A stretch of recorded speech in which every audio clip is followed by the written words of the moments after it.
In the dense, unforgiving jungles of Vietnam, a four-man Marine Force Recon team was about to vanish into the enemy's backyard. A simple reconnaissance mission turned into a desperate fight for survival when the Viet Cong laid a perfect ambush, thinking they had trapped another helpless American patrol. Captain Daniel Hawkins wasn't your typical scout.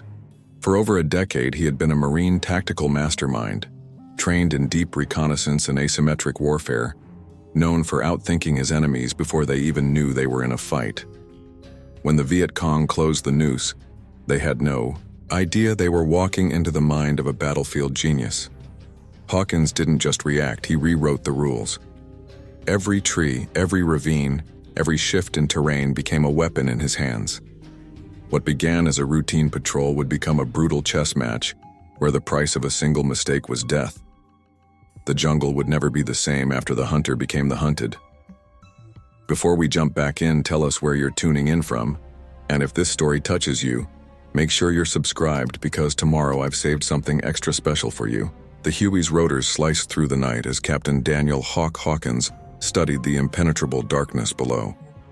In the red-tinted light of the helicopter's cabin, he traced his finger over the weathered map one last time, committing every contour, every waterway to memory. The chopper shuddered as it descended toward the LZ, a small clearing barely visible in the moonless night. 3 minutes. The pilot's voice crackled through the intercom. Hawkins glanced at his four-man Recon team, Marine Force Recon, the best of the best. Each face bore the focused expression of men who'd done this dance before, but Hawkins knew better. This mission was different.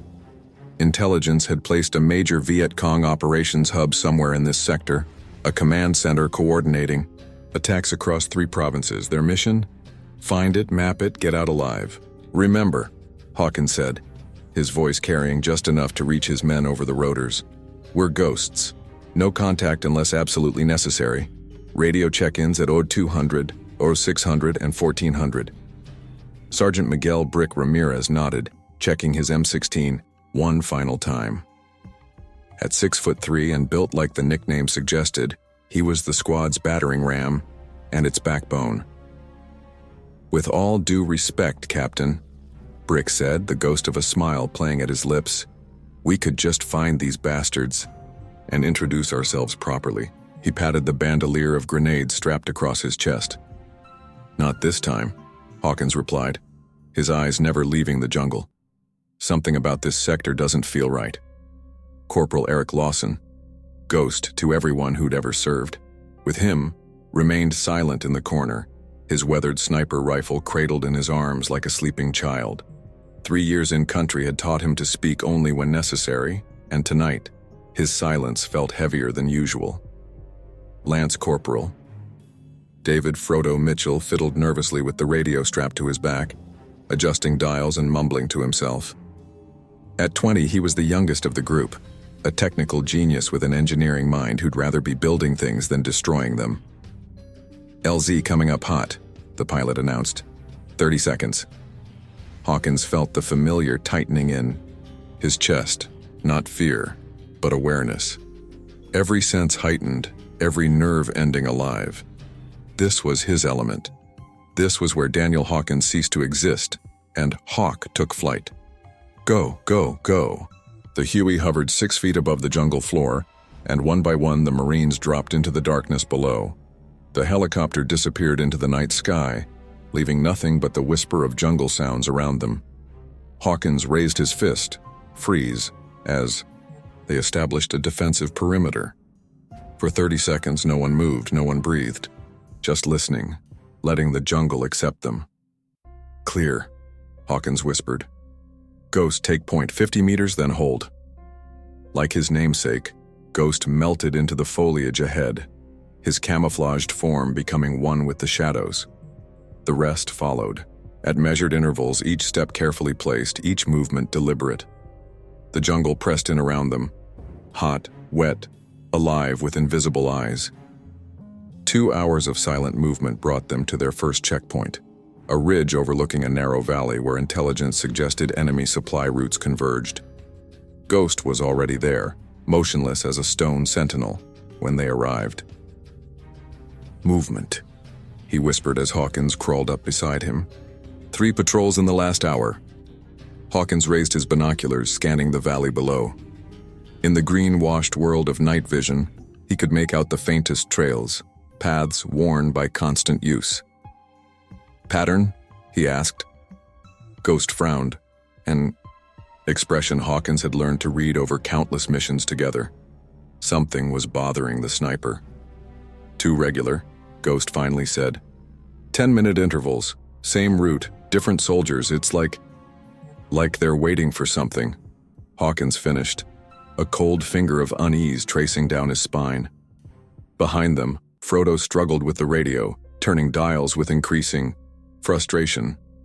Sir, he hissed, I'm getting nothing but static. Should be clear channels, but something's interfering. Brick shuffled over, his massive frame somehow moving silently through the underbrush.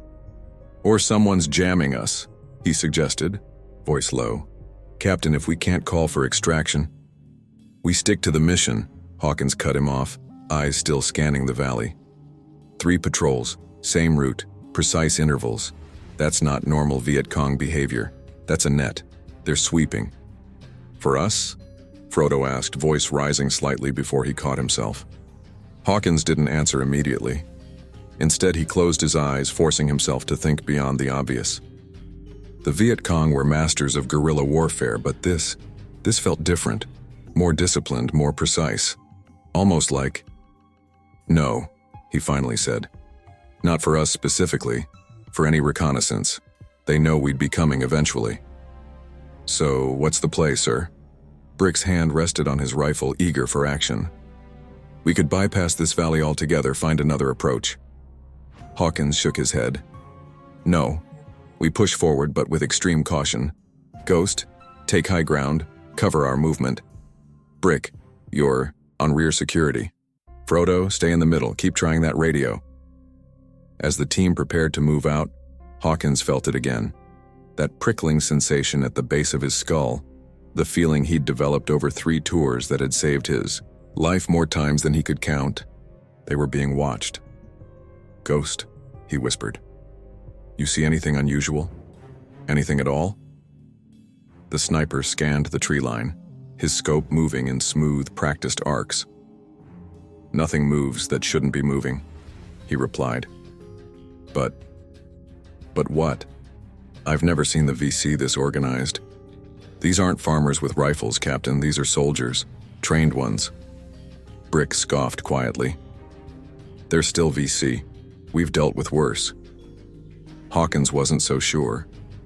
20 years of conventional military thinking had led America into an unconventional war, and it showed in the body counts being shipped home. The enemy they faced didn't fight by the rules. They made new ones. And right now, Hawkins couldn't shake the feeling that he was missing a crucial piece of the puzzle. Let's move, he ordered. Stay low, stay quiet.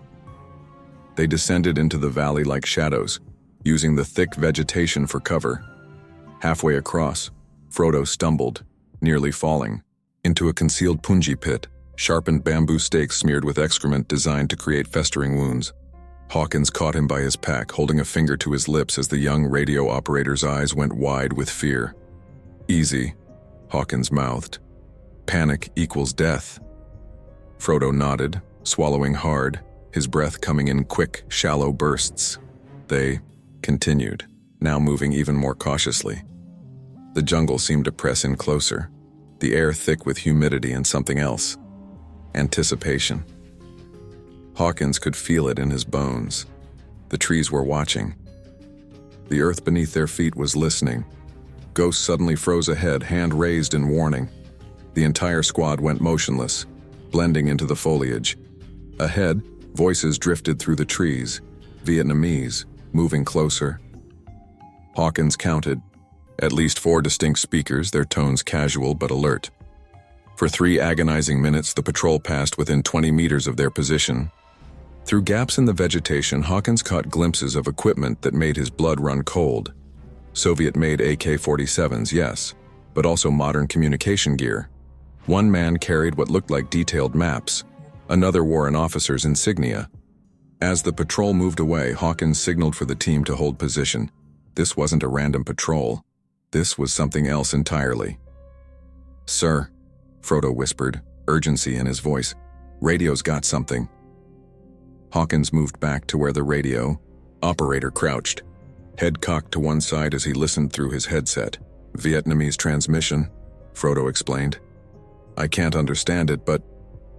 A sudden explosion of movement erupted from the jungle to their left.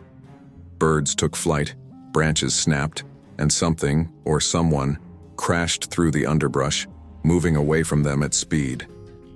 "Hold," Hawkins hissed as Brick raised his rifle. "That's not..."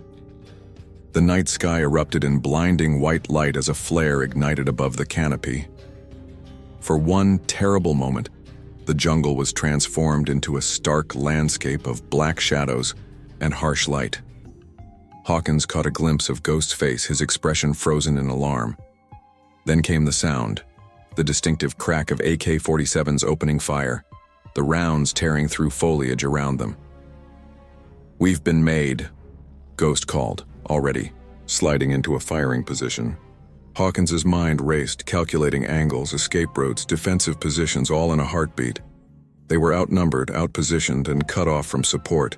There was only one tactical option. "Move!" he shouted, all pretense of stealth abandoned.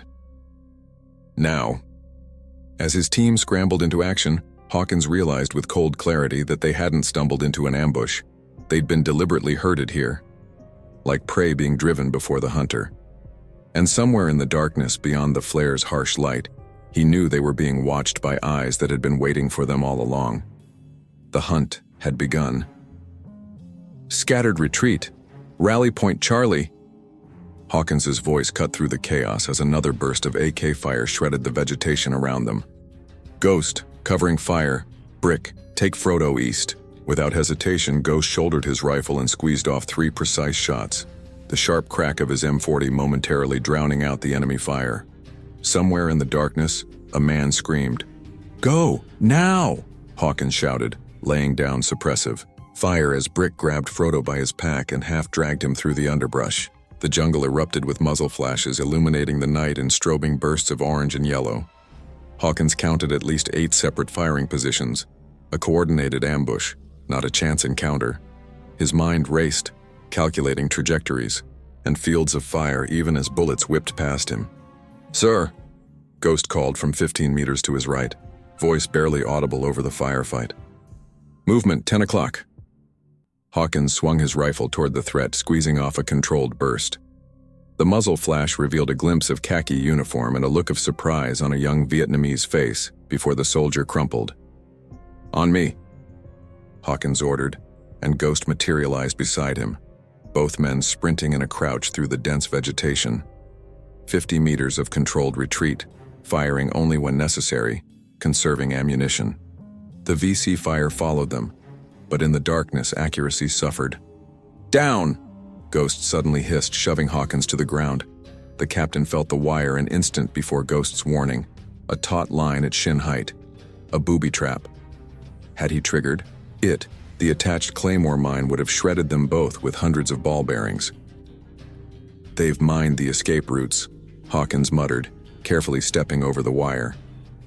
"Expecting us to run blind." "These aren't rookies," Ghost replied, a new edge to his usually flat voice. "Look at the placement. Covered approaches, overlapping fields of fire, channeled escape routes.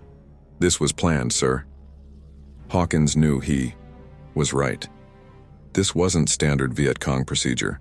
This was textbook military strategy executed by someone who knew exactly what they were doing. And that meant, "We're being herded," he realized aloud. "They're pushing us somewhere specific." A sudden crash of undergrowth ahead made both men freeze. Hawkins raised his rifle, finger tightening on the trigger, only to see Brick emerge from the foliage, Frodo close behind him. "Ran into a patrol," Brick reported, breathing heavily. Blood trickled from a cut above his eye. "2 of them. Handled. But there's more coming."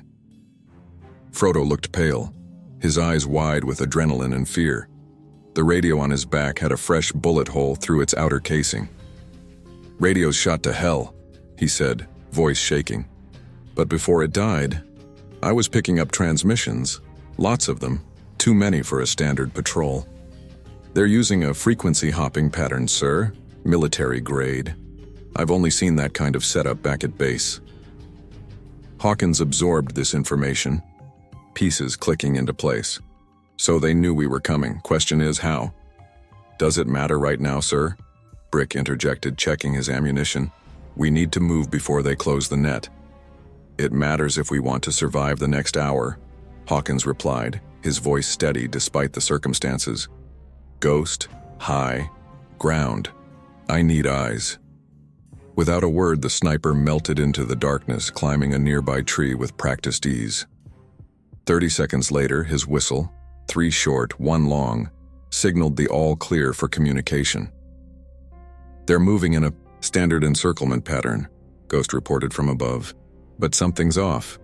Northern quadrant is thinner, almost deliberately so. They want us to go north, Hawkins concluded.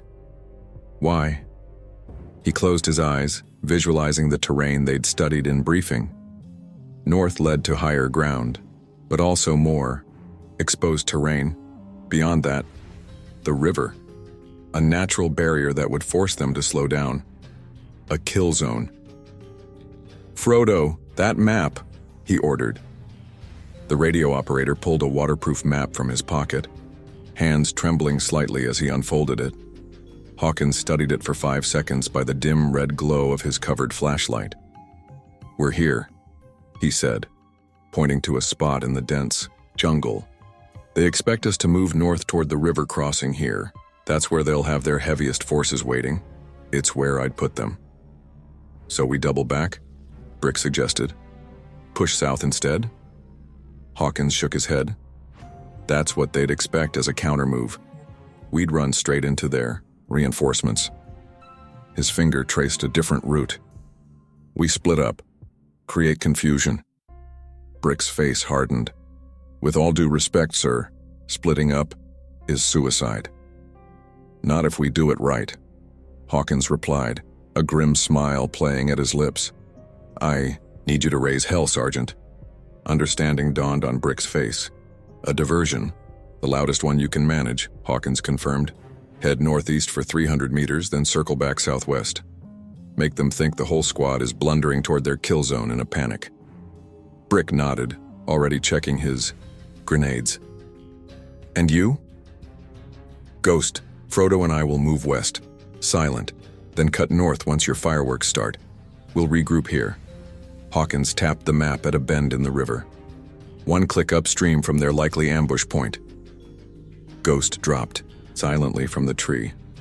Sir, movement to the east, they're getting closer. How much time? Hawkins asked. 3 minutes, maybe less. Brick checked his watch. 20 minutes to your rally point?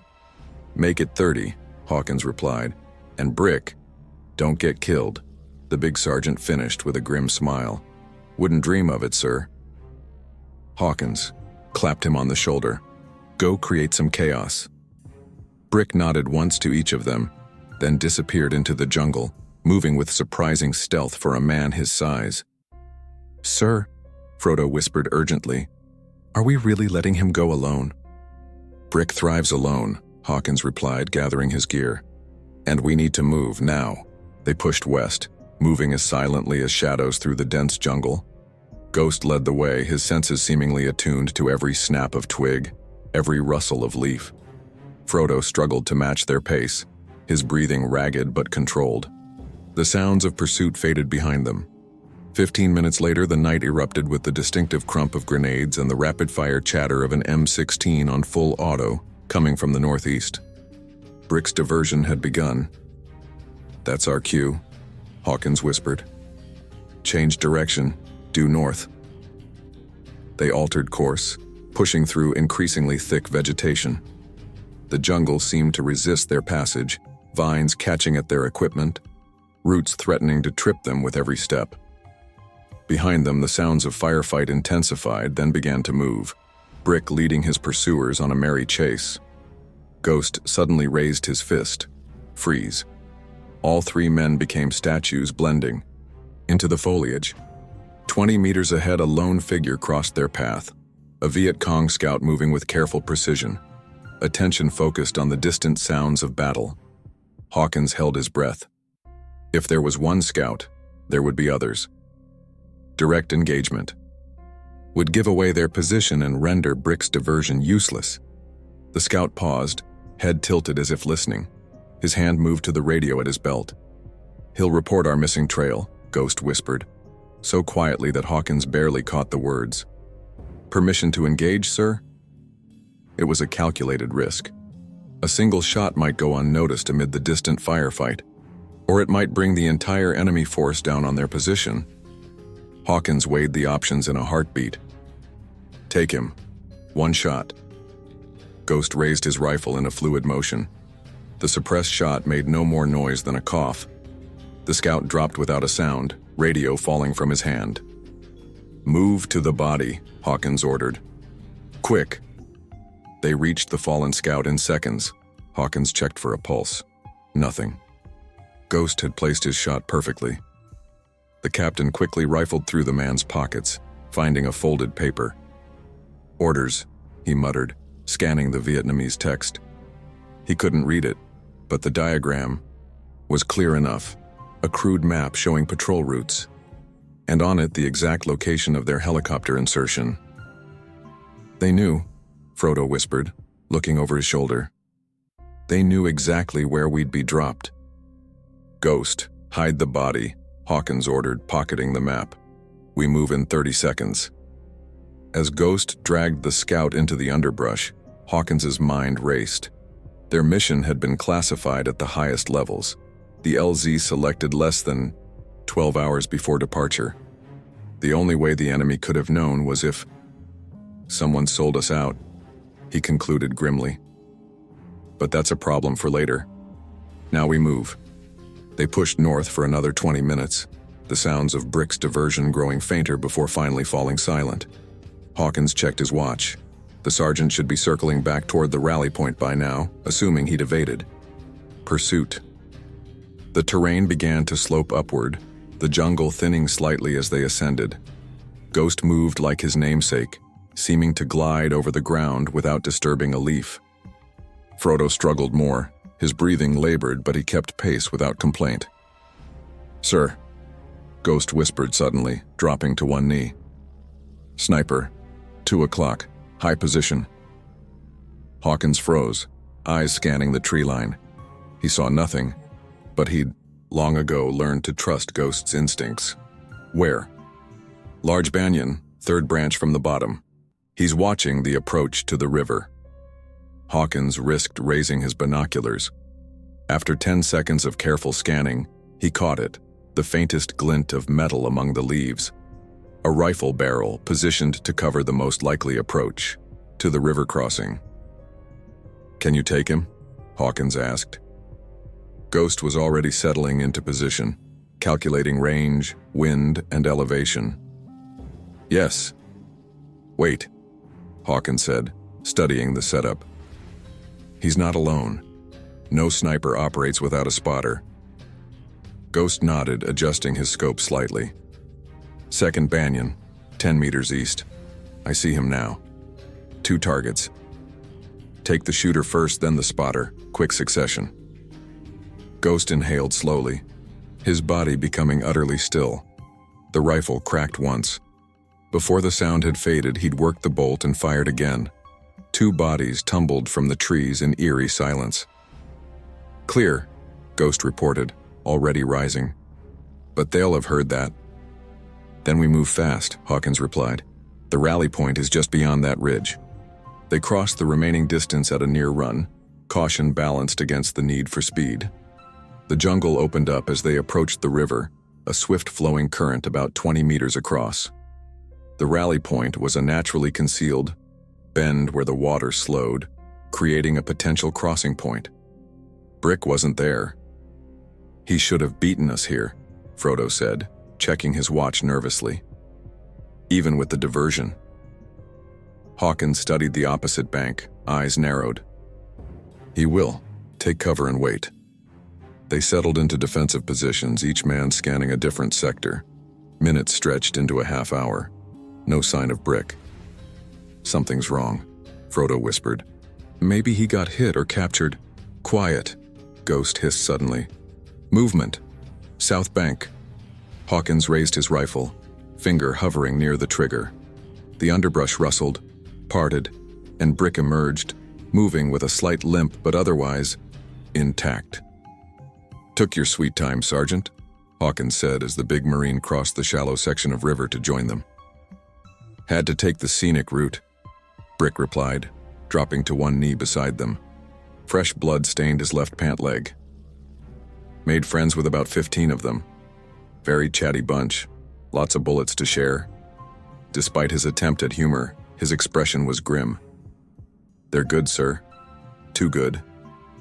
"You're hit," Frodo observed, already reaching for his medical kit. "Scratch," Brick dismissed. "Grenade fragment, not a bullet. I'll live." He turned to Hawkins. "Sir, they predicted every move. I'd set an ambush. They'd flank it. I'd lay a false trail. They'd ignore it. It was like they were inside. Your head," Hawkins finished. "I know. They're doing the same to us." Frodo looked up from bandaging Brick's leg. "What are we dealing with, sir?" Hawkins stared at the river, mind working through scenarios, discarding them, formulating new ones. Not regular Viet Cong, something else. Special forces, maybe, or a dedicated hunter-killer unit. "So what's the play?" Brick asked, wincing as Frodo tightened the bandage. "Telling and preparing this story took us a lot of time, so if you are enjoying it, subscribe to our channel, it means a lot to us. Now back to the story." Hawkins was about to answer when Ghost raised his hand for silence. All four men went still, listening. For several long seconds, nothing but the sound of the river and the omnipresent jungle insects. Then Hawkins heard it too, or rather, felt, in the subtle change in the night sounds, the slight shift in the air. "They've stopped pursuing," he said quietly. "Maybe they lost our trail," Frodo suggested hopefully. Hawkins shook his head. "No, they know exactly where we are." He scanned the tree line across the river, a cold certainty settling in his gut. "They're not following because they don't need to." "What do you mean?" Brick asked, checking his ammunition. "I mean," Hawkins replied, his voice dropping to barely above a whisper, "they're not hunting us anymore. They're waiting." "For what?" Frodo whispered. Ghost answered before Hawkins could, his normally emotionless voice carrying a new edge of respect, or perhaps fear. "For whoever they're sending next." Hawkins nodded, the truth of it settling on his shoulders like a physical weight. This wasn't just another jungle skirmish, this was something else entirely. And whatever or whoever was coming for them now would make their previous encounters seem like a mere prelude. The real hunt was about to begin. "We need to move," Hawkins decided, scanning the darkened tree line. 10 minutes rest, then we push inland."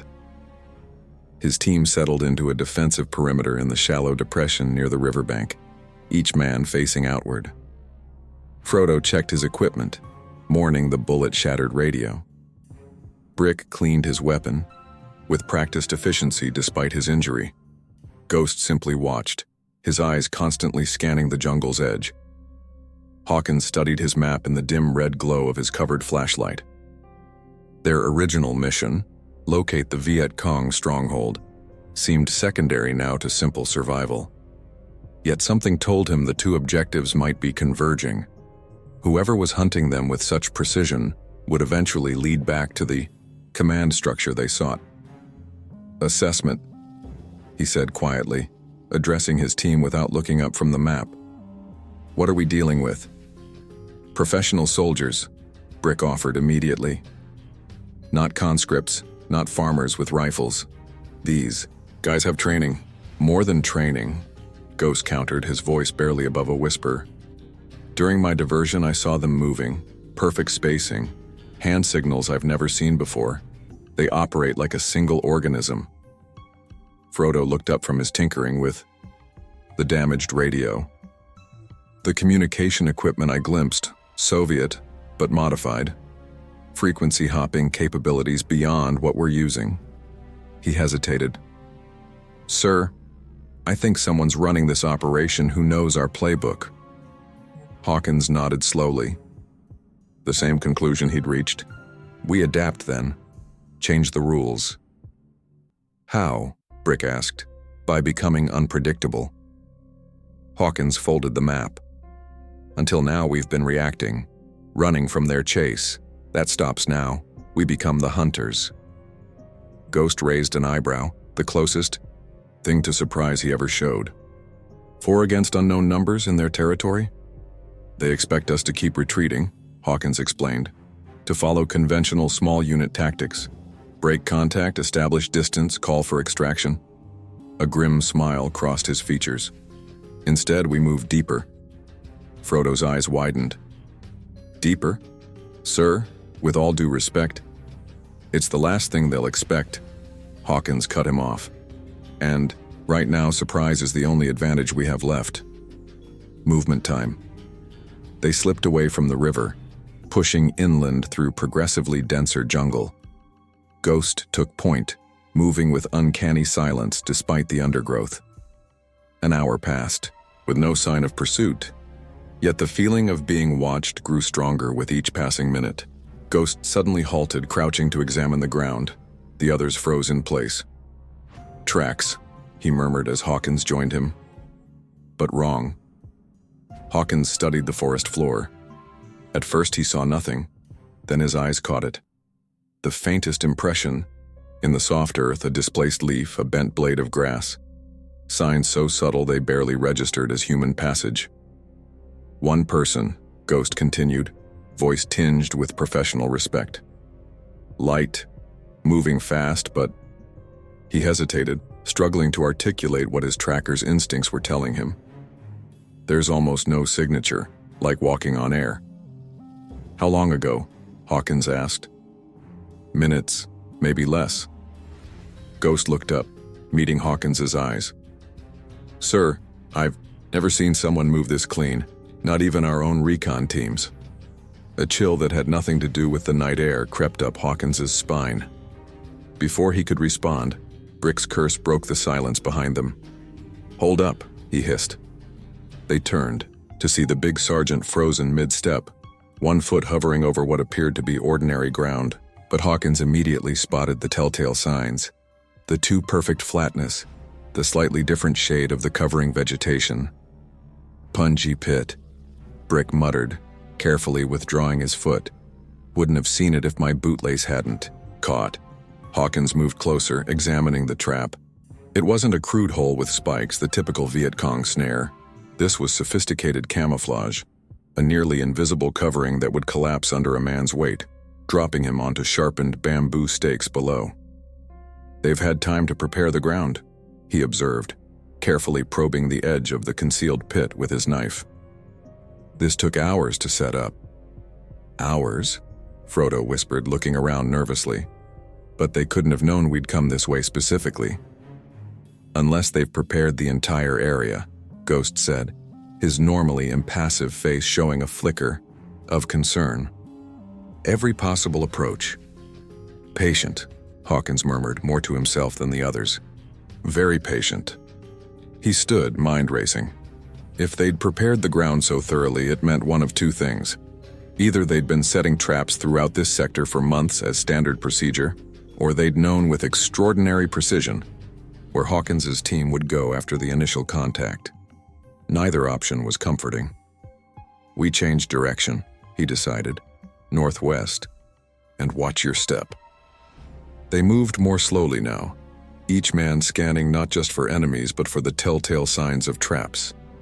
The jungle grew thicker, the darkness more complete under the dense canopy. An oppressive silence had fallen. No birds, no insects, as if the jungle itself were holding its breath.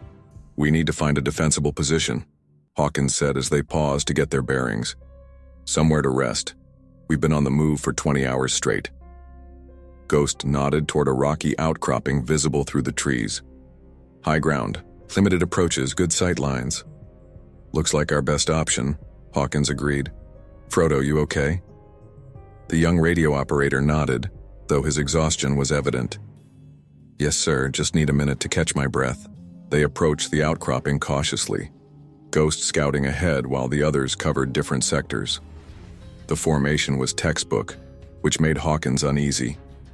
If someone was indeed reading their playbook, predictability was a liability. Clear, Ghost called softly from the rocks. The team ascended, finding a natural depression in the rock that offered cover from 3 sides. Perfect for a temporary defensive position. Too perfect, perhaps. Rest rotation, Hawkins ordered. 15 minutes each. I'll take first watch. As his men settled in, Hawkins moved to the edge of the outcropping, scanning the dark jungle below. Something about this entire operation felt wrong. The enemy's precision, their patience, their tactical awareness. It went beyond good intelligence. It felt personal somehow, as if they were being hunted by someone who knew not just marine tactics, but Hawkins's own methods. 15 minutes into his watch, he heard it, or rather, didn't hear it. A pocket of silence moving through the jungle, an absence of sound that stood out more starkly than any noise could have. Something was approaching, something that moved, with such skill that it created a void in the night sounds around it. Hawkins didn't alert his men immediately. Instead, he watched, waited, gathering information. The silence moved in a deliberate pattern, circling their position, probing. Not attacking, assessing. When he was certain, he moved back to where Ghost kept watch while the others rested. "We have a visitor," he whispered. "One person extremely skilled, circling us. Probably the owner of those tracks you found." Ghost's hand tightened on his. "Rifle. Orders?" "Don't engage yet, I want to know what we're dealing with." Hawkins reached into his pack, pulling out a coil of thin wire and several small items. "I'm going to set up a little welcome." Working with quick, precise movements, Hawkins rigged a series of counter snares around their position, not designed to kill, but to alert and delay. Tripwires connected to small noisemakers fashioned from equipment in his pack. A loose rock balanced on a stick, ready to fall at the slightest disturbance. Nature repurposed into a warning system. "Sir," Ghost said, watching him work, "these won't stop anyone good enough to leave those tracks." "They're not meant to," Hawkins replied, finishing the last connection. "They're meant to force a choice. Either avoid them and take a more predictable approach or trigger them and lose the element of surprise." Ghost's expression showed a new appreciation. "Creating a tactical dilemma." "Exactly. Now wake the others quietly. Whatever's out there, I don't want to face it with half the team asleep." Within minutes, all 4 Marines were alert, weapons ready, positioned to cover all approaches. They waited in tense silence, each man scanning his sector. The first tripwire triggered with a soft click, followed by the subtle rattle Hawkins had engineered. Barely audible, but to trained ears in the silent jungle, it might as well have been a gunshot. "Contact, east slope," Ghost whispered. "No." One moved. No one fired. They waited, listening to the silence that followed the small noise. "He knows we heard it," Hawkins murmured. "He'll change approach now." Another 10 minutes passed. Then, from the opposite direction, a different trigger activated, the balanced rock tumbling down with a clatter. "West side now," Brick hissed. "He's testing our perimeter." "Or leading us to watch the wrong direction," Hawkins countered, his eyes still scanning. The attack, when it came, was like nothing Hawkins had ever experienced. There was no gunfire, no war cry, no rushing footsteps. Just a shadow that seemed to materialize from the darkness, moving with impossible speed. One moment the jungle below was empty. The next, a figure was halfway up the slope toward their position.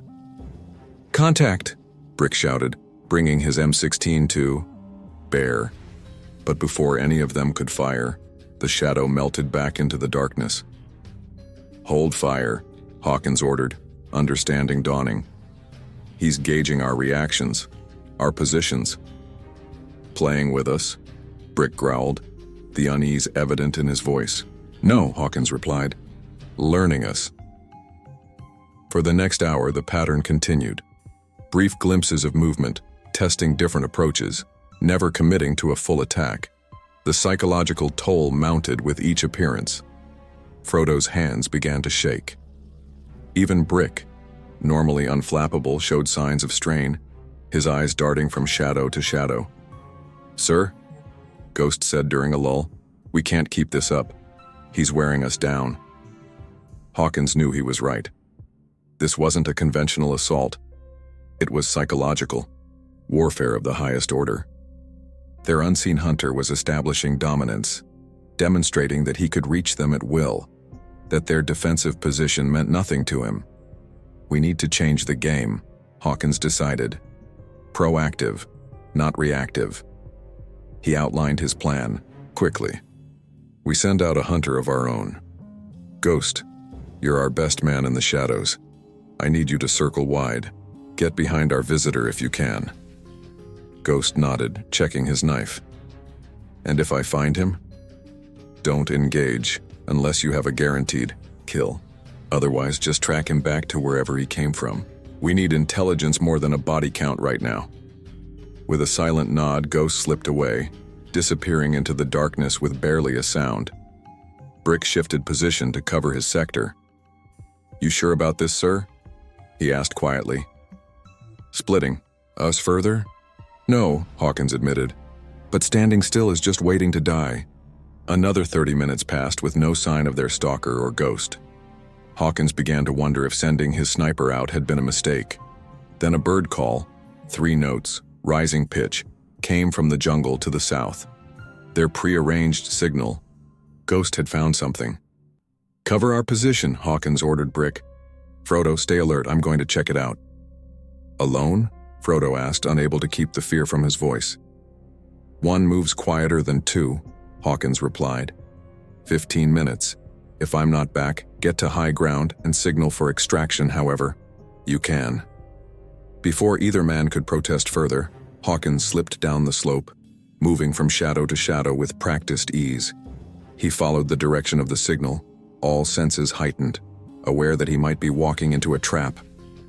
The jungle seemed to press in around him, watching, waiting. He found Ghost kneeling beside a prone figure, a Vietnamese man in black pajamas, the standard Viet Cong uniform. The man's chest rose and fell with shallow breaths. "Found him trailing our shadow," Ghost explained in a whisper. "Not our hunter, but definitely connected. He was watching the outcropping. I took him from behind, knife hilt to the base of the skull. He'll be out for a while." Hawkins examined their captive. Young, but with the weathered features of a man who'd lived hard. Not the elite hunter they'd glimpsed, but perhaps a spotter or assistant. "We need to question him when he wakes up," Hawkins decided. "Bring him back to..." The whisper of movement was his only warning, a displacement of air so subtle it was more intuition than sound that made him spin around. A blade flashed in the darkness, aimed not at Hawkins, but at the unconscious prisoner. Hawkins lunged, deflecting the knife with his forearm, feeling the sting as it sliced through his sleeve and into flesh. The attacker materialized from the darkness, a slight Vietnamese man moving with the fluid grace of a jungle cat. In the split second their eyes met, Hawkins saw something that chilled him. Not hatred or rage, but a cold, methodical purpose. Ghost reacted instantly, lunging with his own knife, but the attacker was already moving impossibly fast, slipping past Hawkins's guard. The blade struck again, this time finding its mark in the unconscious prisoner's throat. A swift, precise cut that severed the carotid artery. Blood spurted in the darkness. The prisoner would be dead in seconds. "No!" Hawkins shouted, grabbing for the assassin, but grasped only empty air. Ghost fired his sidearm, the muzzle flash briefly illuminating the jungle, revealing nothing but trees and shadows. Their attacker had vanished as quickly as he'd appeared, leaving only the dying prisoner and the echo of the gunshot. "What the hell was that?" Ghost breathed, an unusual note of fear in his voice.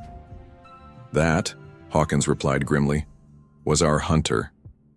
And he just eliminated our only source of intelligence."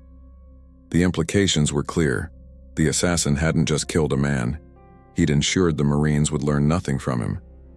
A coldly tactical decision, executed with lethal precision. "Sir," Ghost said quietly. I've never seen anyone move like that, not even our best. Hawkins nodded, binding his wounded arm with a bandage from his kit. Let's get back to the others. This position is compromised. They returned to find Brick and Frodo on high alert, having heard the gunshot. We need to move, Hawkins ordered, quickly explaining what had happened. That shot will bring others. Where to? Brick asked, helping Frodo gather their gear. Hawkins considered their options. The original mission parameters seemed increasingly irrelevant in the face of their current situation. Yet his instincts told him that their hunter, this ghost who moved like wind through the jungle, was somehow connected to the stronghold they sought. We continue inland, he decided. Find higher ground, better defensive position, and we set a trap of our own. For what? Frodo asked, eyes darting nervously toward the jungle. Not what, Hawkins replied. Who? The man who just killed our prisoner. If he's their elite hunter, he's valuable, important, which means he'll lead back to their command structure. They moved out, pushing deeper into the jungle, exhaustion making each step an act of will. Dawn was still hours away, and the darkness seemed more oppressive than ever. Hawkins led them on a circuitous route, doubling back occasionally, crossing streams to break their trail, tactics he knew might not fool their pursuer but would at least complicate his task. 3 hours later, they reached a small plateau with a limestone outcropping that offered both cover and a commanding view of the approaches. More importantly, it had only 2 viable paths up, both narrow and easily defensible. We rest here, Hawkins decided. 2 hours. Brick, you're on first. Watch. The men collapsed gratefully, even Ghost showing signs of fatigue. Hawkins didn't rest immediately, instead moving to a position where he could observe the jungle below while remaining hidden. He was almost certain their hunter would return. The man had demonstrated too much skill, too much tactical awareness, to simply abandon the pursuit. The question was when and how he would strike next. Hawkins methodically checked his equipment, mind working through scenarios, countermeasures, trap designs. This wasn't just about survival anymore. It was a battle of wills, of tactical minds. Whoever their hunter was, he clearly took pride in his work, and pride could be exploited. Frodo joined him after a few minutes, unable to rest despite his exhaustion. Sir, he said quietly, who do you think he is? The one who killed our prisoner? Hawkins continued scanning the jungle below as he answered. Someone who's spent his entire life in these jungles. Someone who knows every sound, every shadow, every trick of movement. Someone who hunts men the way others hunt animals. How do we fight someone like that? By changing the rules, Hawkins replied. He expects us to run, to defend, to react. Instead, we'll set the terms of engagement. Working quickly, Hawkins outlined his plan to the team. They would prepare the plateau not just as a defensive position, but as a trap, one designed specifically for a hunter of exceptional skill. He'll expect us to fortify the obvious approaches, Hawkins explained. So we'll make them look defended but actually focus our firepower here. He indicated a seemingly impassable section of the cliff face. A skilled climber could make it up. It's where I'd come up if I were him. The men set to work, using the remaining hours of darkness to prepare their position. Hawkins directed the placement of subtle tripwires, pressure sensors fashioned from canteens and equipment, and carefully positioned team members. As the eastern sky began to lighten with the first hint of dawn, they settled into their positions, each man understanding his role in the trap. Hawkins took the most exposed position, appearing vulnerable, apparently keeping watch over the main approach while leaving his back exposed to the climbing route. Remember, he told them, our target isn't the Viet Cong force that's been pursuing us, it's their hunter. He operates alone with minimal equipment. He'll come first to scout our position for weaknesses. The waiting began. Minutes stretched into an hour as daylight crept across the jungle canopy below. Birds began their morning calls. Insects buzzed, the normal sounds of the jungle returning after the night's violence. Frodo, positioned near one of their improvised alarms, suddenly tensed. He looked toward Hawkins, eyes wide, and gestured subtly toward the cliff face, the exact route Hawkins had predicted. Hawkins gave no sign that he'd noticed, continuing his apparent surveillance of the main approach. Inwardly, though, his mind raced. Their hunter had taken the bait. Now came the crucial moment. 30 seconds passed. A minute. The nearly imperceptible sound of loose gravel shifting came from the cliff face. Hawkins forced himself to remain still, to appear unaware, even as every instinct screamed at him to turn and fire. The attack, when it came, was swift and silent. A shadow detached itself from the cliff face and lunged toward Frodo. Not Hawkins, as they'd expected. The hunter had identified the radio operator as the weakest link and chosen him as his first target. But Hawkins had anticipated this possibility. The moment the shadow moved, he spun and fired 3 rapid shots not at the attacker but at the ground near Frodo, kicking up dust and forcing the hunter to change direction. The hunter rolled aside with inhuman grace but directly into the field a fire brick had prepared. The big sergeant opened up with a controlled burst from his M16, driving the attacker back toward the cliff edge. For the first time, they got a clear look at their pursuer, slight but wiry, dressed in black, his face painted in mottled patterns that broke up its outline. He moved like liquid shadow, each motion flowing into the next with no wasted energy. Ghost fired from his hidden position, the shot grazing the hunter's shoulder. Blood bloomed against the black fabric, but the man showed no sign of pain.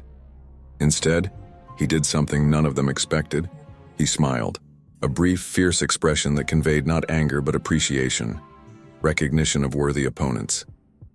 Then he was moving again, rolling beneath Brick's fire, darting toward the cliff edge. Hawkins fired again, trying to cut off his escape route, but the hunter seemed to anticipate each shot, moving just before the trigger was pulled. With a final glance back, his eyes meeting Hawkins for a brief electric moment, the hunter leapt from the cliff edge, disappearing into the foliage below. "Damn it!" Brick cursed, rushing to the edge and firing a futile burst into the jungle. Canopy. "He's gone." Hawkins joined him, scanning the dense vegetation below. There was no sign of their attacker, not even disturbed leaves where he should have impacted. "Did we hit him?" Frodo asked, his voice shaking with leftover adrenaline. "Grazed him," Ghost confirmed. "Shoulder hit, non-lethal." Hawkins nodded slowly, replaying the encounter in his mind. "He could have kept coming," he said quietly. "Could have tried for at least one of us." "Why didn't he?" Brick demanded. "Because this wasn't about killing us," Hawkins realized. "Not yet. This was reconnaissance. He wanted to test our defenses, our reactions, our skill level." The implications were unsettling. Their hunter wasn't just trying to eliminate them, he was studying them, learning their patterns, their capabilities, treating them not as targets but as worthy adversaries. "Sir," Ghost said, a new respect in his voice, "you predicted exactly where he'd come up." "How?" "Because it's where I would have come up," Hawkins replied simply. "This isn't just about skill, it's about mindset, understanding how a hunter thinks." Brick looked at Hawkins with new eyes, as if seeing his commander in a different light. The big sergeant had always respected Hawkins's tactical abilities, but this was something else, an almost preternatural ability to anticipate an enemy's movements. "So what now, sir?" Frodo asked, still visibly shaken by his close call. Hawkins checked his weapon, mind already planning their next move. "Now we follow him." "Follow him?" Brick repeated incredulously. "The man moves like a damn ghost." "He's bleeding," Hawkins pointed out. "Ghost shot connected. Even the best tracker leaves a trail when he's wounded." "And then what?" Frodo asked. "Then we turn his game against him," Hawkins replied, a grim determination in his voice. "He's hunting us.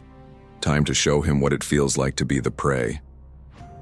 As they gathered their equipment and prepared to move out, Hawkins felt a strange sense of connection to their unseen adversary. Two hunters, two tactical minds circling each other in the lethal game of jungle warfare.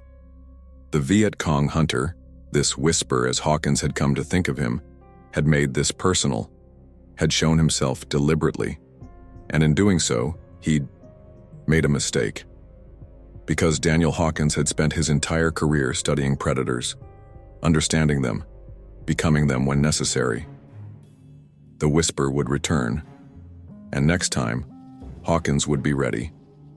"Blood trail here," Ghost murmured, kneeling beside a nearly invisible smear on a broadleaf. "Moving northeast." Hawkins nodded, studying the surrounding jungle. They'd been following the wounded whisper for nearly an hour, tracking minute signs that only Ghost could reliably detect: a displaced stone, a broken spiderweb, occasional droplets of blood. The sun had climbed higher, burning away the morning mist and turning the jungle into a steam bath. "He's not trying very hard to hide his trail," Brick observed, wiping sweat from his forehead. "Because he wants us to follow," Hawkins replied. "He's leading us somewhere." "Sir, with all due respect," Frodo ventured, nervously scanning the dense foliage around them. "If we know it's a trap, shouldn't we, not walk into it?" Hawkins smiled grimly. "That's exactly what we're going to do, Lance Corporal. But on our terms, not his." He gathered the team in a tight circle, voice dropping to just above a whisper. "From now on, we're not following his exact trail. Ghost, you keep track of his direction, but we move parallel, 50 meters offset. He expects us to follow like bloodhounds. Instead, we flank." Ghost nodded, understanding immediately. "He'll be watching his back trail, not his sides." "Exactly. And we're going to use his own tricks against him." Hawkins unfolded his map, tracing their route with a dirt-smudged finger. "The terrain narrows up ahead. This ridge funnels down into a valley with steep slopes on either side. If I were setting an ambush, that's where I'd do it." "So we walk right into his kill zone?" Brick asked, skeptically. "No," Hawkins replied, his eyes revealing a predatory gleam. "We beat him there and rework it into our kill zone." "Understanding," dawned on Brick's face, followed by a slow, fierce grin. "Now you're talking, sir." They moved with renewed purpose, Ghost leading them on a parallel course to the Whisper's trail, occasionally checking to ensure they were still tracking in the right direction. The terrain gradually changed, the jungle thinning as the ground began to slope upward. Ahead, the ridge Hawkins had identified on the map took shape, a natural bottleneck. "Hold up," Hawkins ordered as they approached the valley entrance. "Ghost, Frodo, scout ahead. Look for traps, ambush positions, anything they've prepared, but don't disarm anything yet." The two men slipped forward while Hawkins and Brick established a defensive position. 20 minutes later, they returned. "It's definitely a kill zone," Ghost reported, his voice flat. "Tripwires across the narrow sections, pre-sighted machine gun positions on both slopes, Claymore-style mines covering the exit." Frodo nodded, his face pale. "They put a lot of work into this, sir. Professionally done." Hawkins absorbed this information, mentally mapping the ambush setup. "How long to rework it?" Ghost considered. 20 minutes for the wires and mines. Can't do much about the gun positions without being too obvious." "We don't need to," Hawkins replied. "Just make sure they're firing at their own people, not us." He laid out the plan quickly and precisely. They would modify the traps to trigger, prematurely, not to catch the Whisper, who would certainly detect such obvious alterations, but to cause confusion among any regular forces accompanying him. Meanwhile, Hawkins and Ghost would position themselves to engage the machine gun nests the moment they revealed themselves. "Brick, you and Frodo create a visible trail through the center of the valley," Hawkins ordered. "Make it look like we walk straight into their trap, but don't trip any wires yet. Then circle around to the northern slope and get into position behind their left flank gun nest." "Sir," Frodo said hesitantly, "what if the Whisper reaches the valley before we're ready?" "He won't," Hawkins replied with quiet confidence. "He's wounded, moving carefully, and he's stopping periodically to leave sign for us to follow. We have time." They worked methodically, Ghost and Hawkins carefully modifying tripwires to extend their trigger points, repositioning pressure plates, and adjusting the angles of the crude but lethal mines. Not disarming them, that would be too obvious, but ensuring they would detonate at unexpected moments. "Mind explaining something, sir?" Ghost asked quietly as they worked on a particularly complex wire setup. How did you know there'd be an ambush here specifically? Hawkins carefully reattached the modified wire. Because it's what I would do. The terrain naturally channels movement, limited sight lines until you're already in the kill zone. High ground on both sides for covering fire. He paused, considering how much to reveal. I spent 3 months with Montagnard tribesmen in '66. They taught me to see terrain the way the VC do. Ghost nodded, a new appreciation in his eyes. That's why they call you Hawk. One of the reasons, Hawkins replied, offering no further explanation. 2 hours later, the trap had been reset.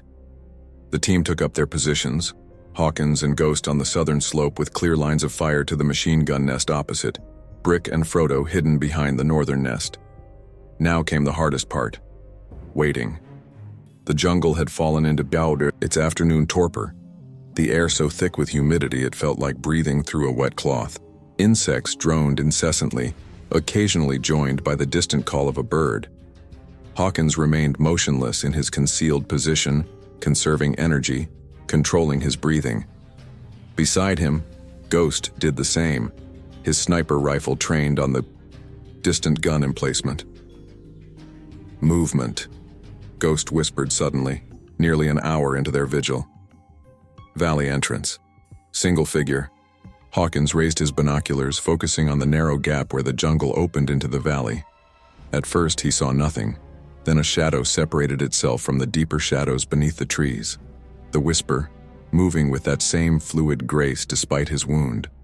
He paused at the valley entrance, studying the ground with intense concentration.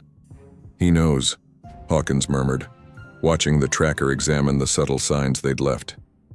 He sees what we've done. To his surprise, the whisper straightened and looked directly toward their hiding place.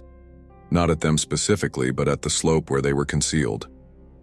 Then, unmistakably, he smiled. A gesture of acknowledgement, of respect between hunters. Hawkins felt an involuntary chill. He can't possibly see us, Ghost breathed, not moving a muscle. He doesn't need to. Hawkins replied. He knows how I think now. The whisper melted back into the jungle, disappearing as completely as if he'd been a mirage. 5 minutes passed. 10. Then, from the opposite end of the valley came new movement. A Viet Cong patrol, moving with careful discipline, weapons ready. 8 men, followed by a 9th figure that Hawkins immediately recognized as their quarry. The whisper had circled around and rejoined his comrades. Command element, Hawkins whispered, noting the patrol's equipment and formation. Those aren't regular VC. The patrol advanced into the valley, following the obvious trail Brick and Frodo had left. They moved cautiously but confidently, clearly expecting an ambush but trusting in their prepared positions. The lead men passed the first set of modified tripwires without incident, exactly as Hawkins had planned. They needed to draw the entire patrol into the center of the valley. When the last man, the whisper, crossed the midpoint, Hawkins clicked his radio twice. The signal. Immediately, Brick triggered the first modified trap from his position.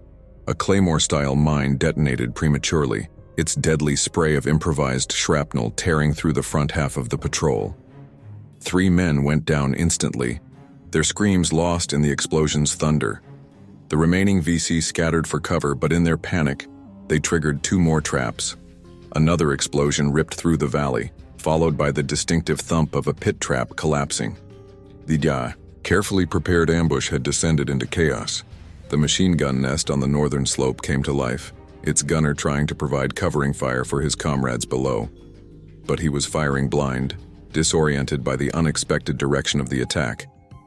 Now, Hawkins ordered, and Ghost fired.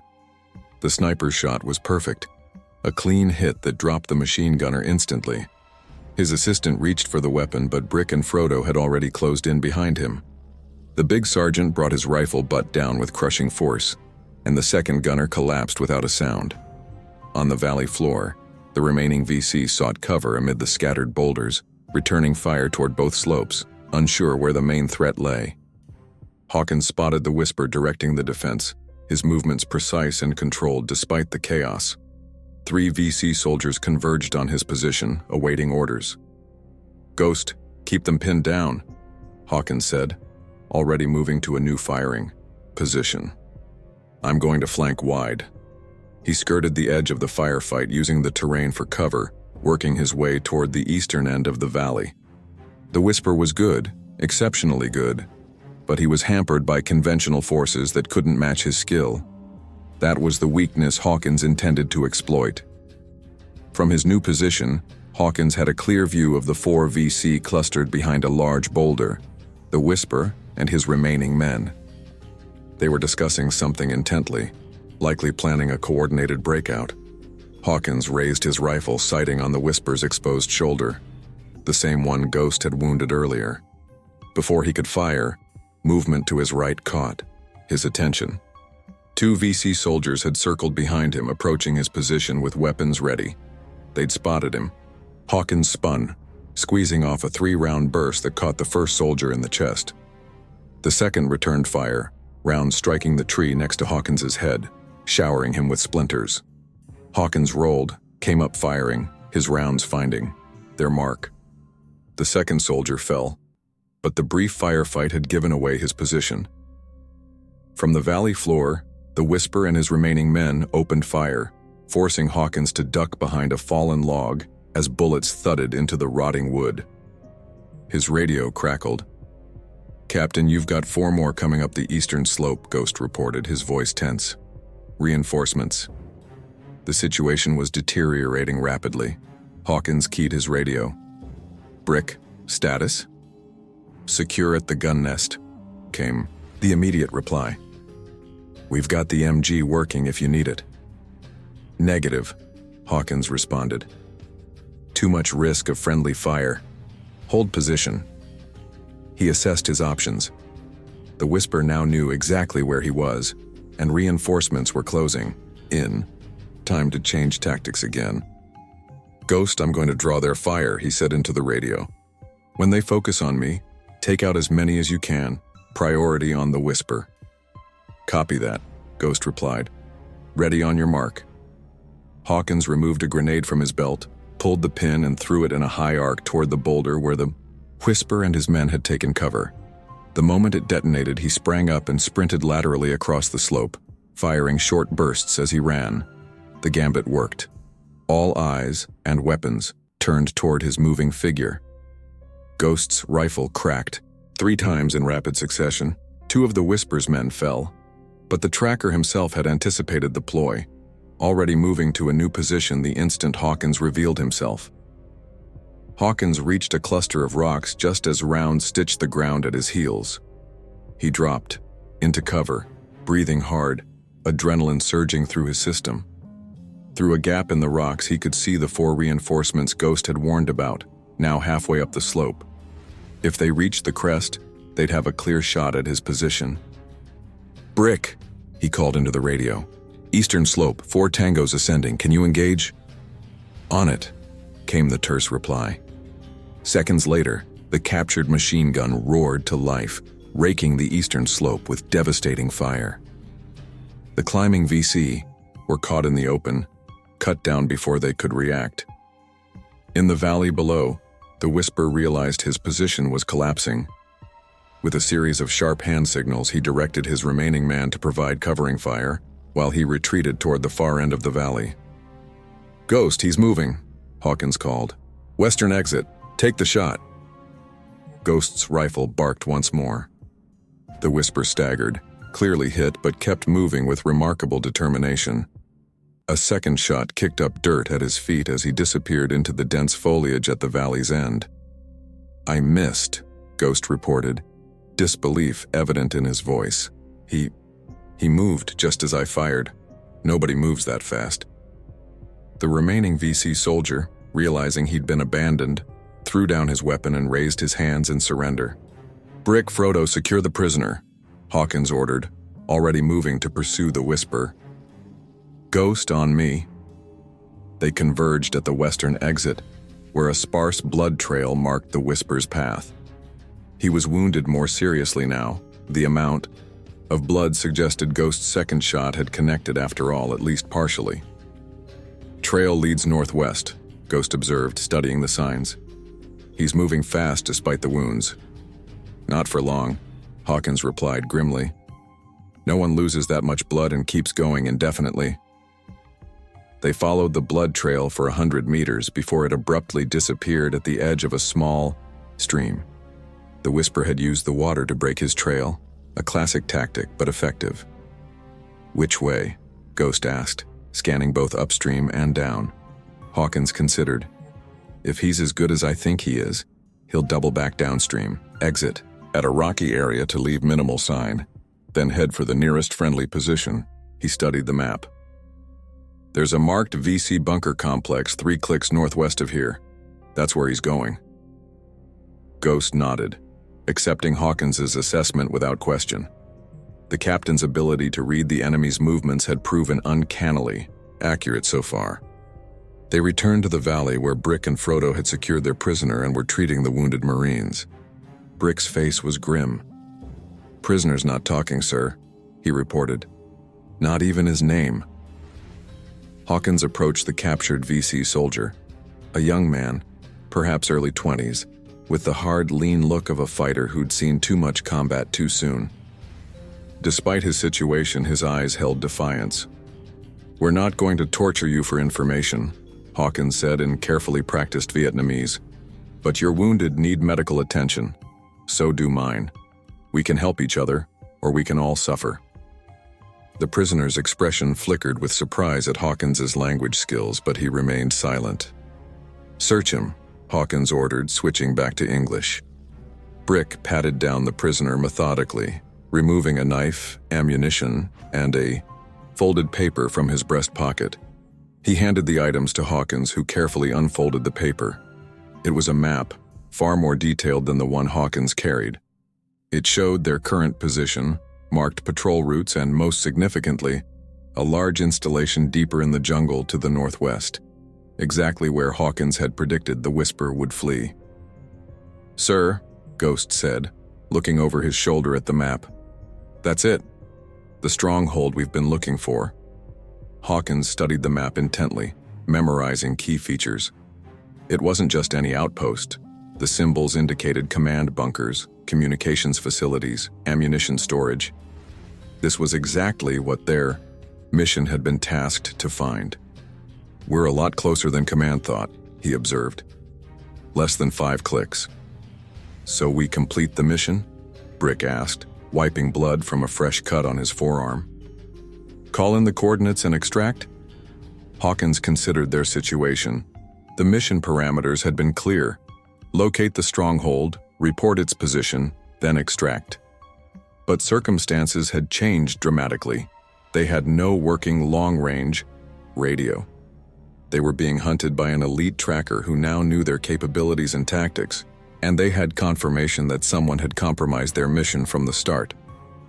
The mission's evolved, he decided. We can't report what we found without communications, and we can't extract without signaling our position to every VC in the sector. He tapped the map. But we can still achieve the primary objective, disrupting enemy operations. "You want to hit the stronghold?" Frodo asked incredulously. "The 4 of us?" "Sometimes the most effective weapon isn't a battalion," Hawkins replied. "It's 4 men in the right place at exactly the right time." He turned to Ghost. "What's your assessment of our friend the Whisper?" The sniper considered. "Wounded. 2 hits at minimum. He's good. Better than good. But he's still human. He's bleeding, he's hurting, and he's heading back to his base. Which means we have a limited window," Hawkins concluded. "He'll report our position, our capabilities, and what we've done here. Once that happens, they'll lock down the entire area." "What about him?" Brick asked, nodding toward their prisoner. Hawkins made a quick decision. "We can't take him with us, and we can't leave him here to report our movements." He saw the question in Brick's eyes and shook his head. "No, Sergeant, we're not executing prisoners. Secure him, leave him water and medical supplies. By the time he gets free, this will be over one way or another." Brick nodded, relief visible on his face despite his tough exterior. "Sir," Ghost said quietly as Brick secured the prisoner, "I need to address something." His normally impassive face showed genuine concern. I missed that shot. A shot I shouldn't have missed. Hawkins understood the significance. Ghost had been recruited, specifically for his marksmanship, his ability to make impossible shots under the worst conditions. Missing a target, especially one as important as the Whisper, had shaken his confidence. He anticipated you, Hawkins replied simply. He studied snipers, studied their timing, their rhythms. Next time, change yours. Hesitate when he expects you to fire. Fire when he expects you to breathe. Ghost absorbed this, then nodded slowly. A psychological adjustment, not just technical. Exactly. This isn't about who has the steadier hand or better eye. It's about who understands the other's mind. The sniper's expression hardened with renewed determination. Next time he won't move fast enough. With their prisoner secured in a position where he would eventually free himself, but not before they were long gone, the team salvaged what they could from the ambush site. Extra ammunition, medical supplies, and a few grenades from the fallen VC.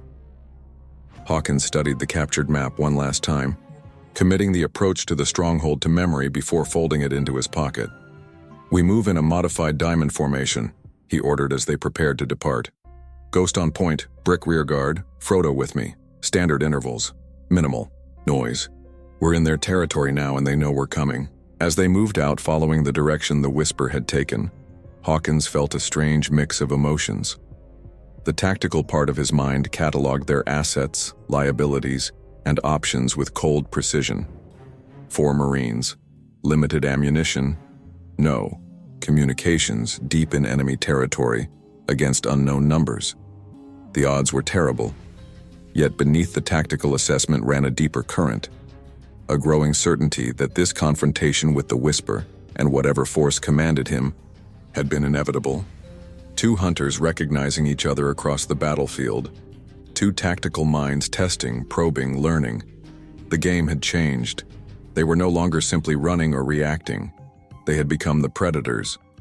But as the jungle closed around them, once more Hawkins couldn't shake the feeling that the most dangerous part of the hunt still lay ahead.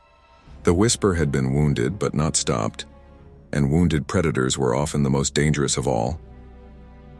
The jungle thickened as they pushed northwest, following the faint trail of blood that marked the Whisper's retreat. The afternoon heat wrapped around them like a sodden blanket, each breath drawing in air so humid it felt like drowning. They moved in silence, conserving energy and water, every sense strained for signs of danger. 4 hours into their advance, the blood trail vanished completely. He stopped bleeding, Ghost observed, kneeling to examine the last visible spot. Cauterized the wound somehow or used a styptic. Hawkins nodded, not surprised. Keep moving. Same heading. He's still making for the stronghold. They pushed on through terrain that grew increasingly difficult. Dense undergrowth that tore at their uniforms, sudden ravines that forced detours, streams swollen by recent rains. The physical toll mounted with each kilometer. Brick's limp became more pronounced, though he refused to acknowledge it. Frodo's face had taken on the gray pallor of extreme fatigue. Even Ghost, normally tireless, showed signs of strain, his movements losing their fluid. Grace. As dusk approached, Hawkins called a halt in a small clearing surrounded by thick bamboo. 10-minute break, conserve water, check equipment.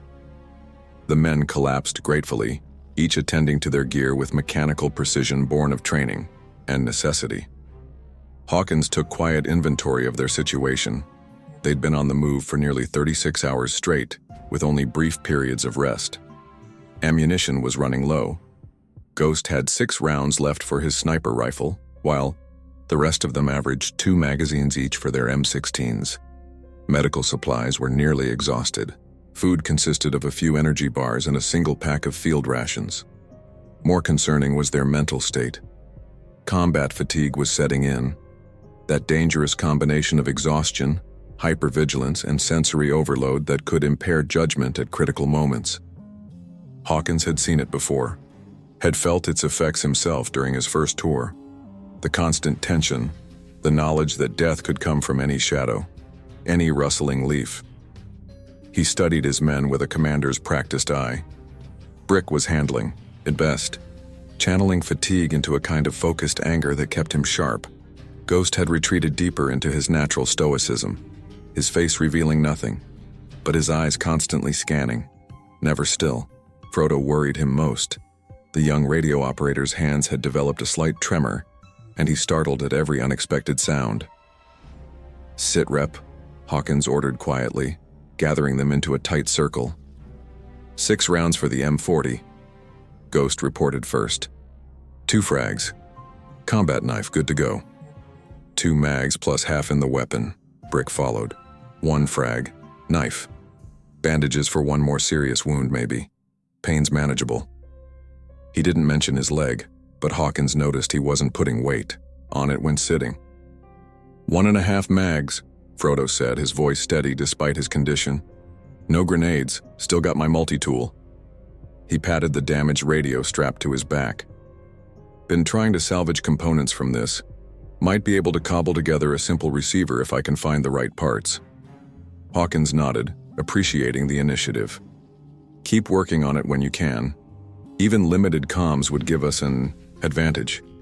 He checked his own supplies. 2 mags, 1 frag, flare gun, with 2 rounds. He unfolded the captured map, using his red-filtered flashlight to examine it in the gathering darkness. Their position was approximately 3 kilometers from the marked stronghold, perhaps 2 hours of careful movement through difficult terrain. We'll rest here until full dark, he decided, then push to within observation distance of the target. Establish a hide, assess defenses, and plan our approach. Questions? Sir, Brick said, his voice unusually subdued.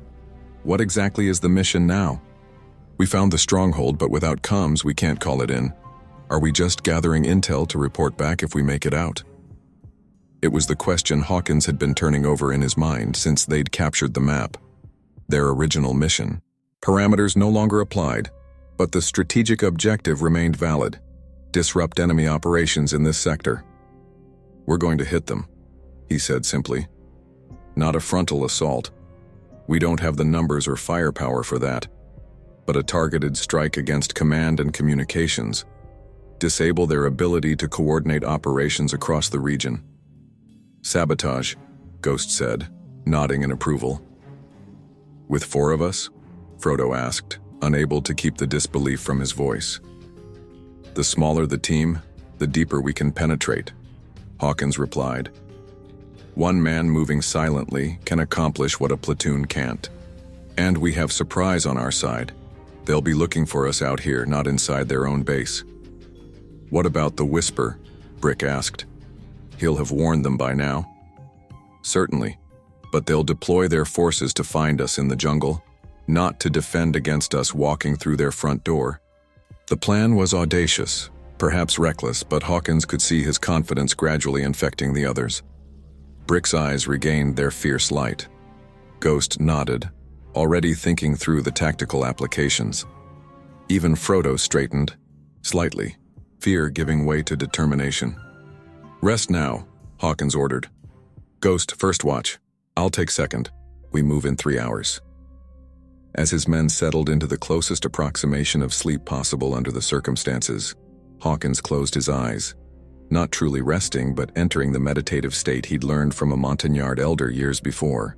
Not quite sleep, not quite wakefulness, a state where the body recovered while the mind remained partially alert. He was roused 90 minutes later by Ghost's light touch on his shoulder. Movement, the sniper whispered. Perimeter, southeast. Edge, single figure. Hawkins was instantly alert, hand closing around his rifle. VC? Ghost nodded. Messenger, I think. Moving fast, alone, seems in a hurry. Hawkins considered their options. Engaging would reveal their position, but letting the messenger pass might mean missing valuable intelligence. Cover me, he decided. I'm going to intercept. Before Ghost could protest, Hawkins was moving, slipping through the bamboo like a shadow. He circled wide, using terrain features to mask his approach until he had positioned himself ahead of the messenger's likely path. Then he settled into a concealed position and waited. 5 minutes later, he heard it, the subtle sounds of someone moving through the jungle with more haste than caution. A young VC soldier appeared jogging along a narrow game trail, a satchel clutched in one hand. Hawkins let him pass, then rose silently behind him. The messenger sensed his presence too, late. Hawkins clamped one hand over the man's mouth while pressing his knife to his throat with the other. "Don't move," he whispered in Vietnamese. "I don't want to kill you." The messenger froze, eyes wide with terror. Hawkins carefully relieved him of his weapon, a Chinese-made pistol, and the satchel. Without releasing his grip, he dragged the man off the trail into deeper cover. "You're carrying messages," Hawkins continued in Vietnamese. "To who?" The messenger remained silent, trembling but defiant. "It doesn't matter," Hawkins continued conversationally. "The papers will tell me. But I'm curious, who commands your stronghold, the one 3 kilometers northwest?" A flash of surprise crossed the young man's face before he could suppress it. Confirmation they were on the right track. "Still not. Talking, that's fine." Hawkins examined the satchel, finding several sealed envelopes. "These look important. Military orders, perhaps." He made a show of preparing to open them. "You will die." The messenger finally spoke, his voice barely above a whisper. "Lieutenant Bao knows you are coming. He has prepared for you." Bao. A name. Hawkins filed it away. Lieutenant Bao sounds like an important man. He must be worried about 4 Marines to send so many men after us. The messenger's expression flickered again. Pride, perhaps, or fear of his commander. "Lieutenant Bao Ming is not worried. He is methodical. The entire area is surrounded. At dawn, the net closes. You will be crushed."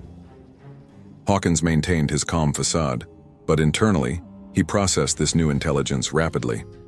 A coordinated operation at dawn, a final encirclement. This matched what he'd suspected. They were running out of time. "Dawn is still hours away," he observed mildly. "Enough time for changes of plan, on both sides." A decision crystallized in his mind. He could kill the messenger, the tactically sound choice. But there was another option, one that might yield greater advantages. Working quickly, Hawkins used cord from his kit to bind the messenger's hands. "I'm not going to kill you," he explained, watching confusion replace fear in the young man's eyes, "but I am going to borrow your satchel for a moment." He opened the satchel, quickly scanning the documents inside. Most were in Vietnamese, but military communications often followed predictable formats. He identified what appeared to be deployment, orders, position reports, and supply requisitions. Taking out his map, he marked several false positions, carefully placed to mislead any pursuers, then slipped the annotated map in among the documents. "You're going to continue your mission," Hawkins told the messenger, replacing the papers and resealing the satchel as best he could. "Deliver these messages as ordered. When they find you've been intercepted, tell them I took nothing, read nothing, that I was in a hurry and seemed afraid." The confusion in the messenger's eyes deepened. "Why would you let me go?" Hawkins smiled, grimly. "Because the most dangerous enemy is the one you think you understand." He cut the cords binding the man's wrists. "Now go, and remember what I said." The messenger hesitated only briefly before grabbing his satchel and disappearing down the trail, clearly eager to be away from this inexplicable American who had spared his life for reasons he couldn't comprehend. Hawkins returned to their position where Ghost awaited with rifle ready. "Messenger," Hawkins explained quietly. "I let him go." Ghost's eyebrows rose in rare surprise. "Sir?" With a gift for his commander, false intelligence that should draw their search away from our actual route. Hawkins recounted the conversation, including the revelation about Lieutenant Bao Min and the planned dawn offensive. "Risky," Ghost observed. "What if he reports the encounter accurately? Then we've lost nothing. But confusion and misinformation benefit us more than eliminating one messenger. And I planted the seeds of doubt, the fear that we might be more calculating than desperate." Ghost considered this, then nodded slowly. "Psychological warfare." "Against their commander specifically," Hawkins confirmed. This Lieutenant Bao Min sounds like someone who prides himself on anticipating his enemy's moves. Let's give him something unexpected to consider. They woke the others, briefing them on the new intelligence as they prepared to move out. The plan remained the same, but with added urgency. They needed to reach the outskirts of the stronghold before the enemy forces began mobilizing for their dawn operation. As they gathered their gear, Frodo approached Hawkins, his fatigue momentarily forgotten. "Sir, the radio parts I've been salvaging, with what I might find at their base, I could probably rig something to intercept their communications, maybe even transmit short range." Hawkins nodded encouragingly. "Make it your priority once we establish our observation post. Any intelligence on their movements would be invaluable." They moved out into the full darkness of the jungle night, navigating by compass and Ghost's uncanny sense of direction. The terrain grew more challenging, steep ridgelines alternating with marshy lowlands where they waded through fetid water up to their knees. Exhaustion turned simple tasks into monumental efforts. Every step required conscious focus, every moment of vigilance a battle against the body's desperate need for rest. Brick's condition deteriorated noticeably. His limp had worsened and a sheen of sweat covered his face despite the relatively cool night air. When they paused to navigate a particularly difficult stretch, Hawkins checked his wound. The bandage was soaked through with blood mixed with yellowish fluid, infection setting in. "How bad?" Brick asked, his voice tight with pain. "You'll live," Hawkins replied, rebandaging the wound with their last clean dressing. "But you need antibiotics soon." "I'll manage," the big sergeant grunted, levering himself back to his feet through sheer willpower. Frodo wasn't faring much better. Dehydration had left his lips cracked and bleeding, his movements increasingly uncoordinated. Yet he pushed on without complaint, occasionally working with shaking hands on the radio components he'd salvaged.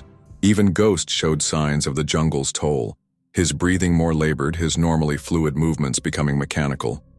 Only his eyes remained unchanged, constantly scanning their surroundings with predatory focus. 2 hours of grueling progress brought them to the edge of a cleared area, an artificial break in the jungle that marked the beginning of the stronghold's outer defenses. They established a concealed observation post in dense undergrowth, while Ghost moved forward to reconnoiter. He returned 30 minutes later, silently materializing beside Hawkins with a comprehensive report.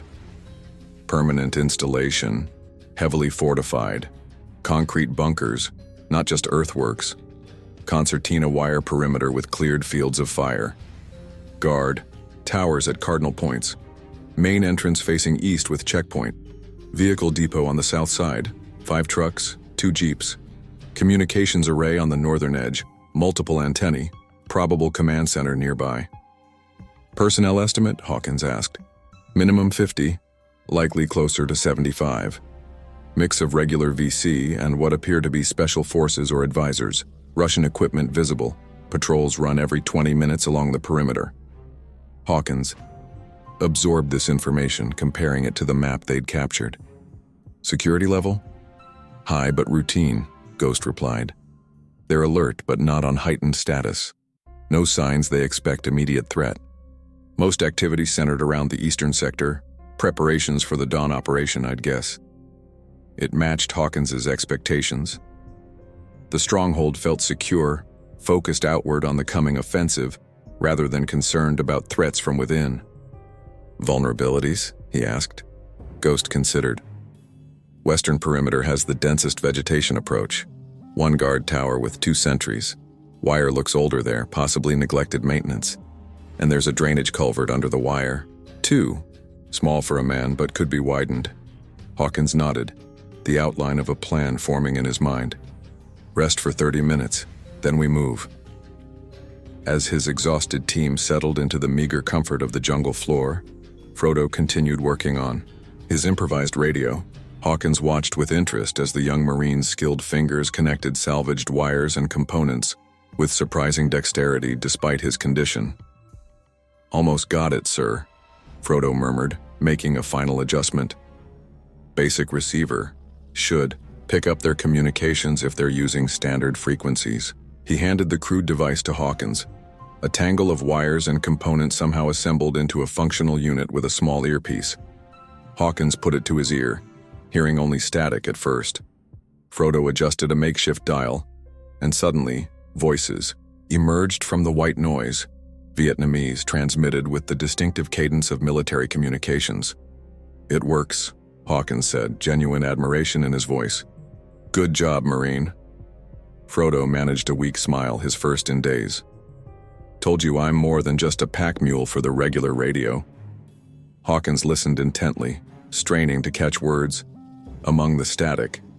His Vietnamese wasn't fluent, but he understood enough to grasp fragments of information, deployment orders, position reports, and a name that appeared repeatedly, Bao Min, issuing commands with the crisp authority of a born leader.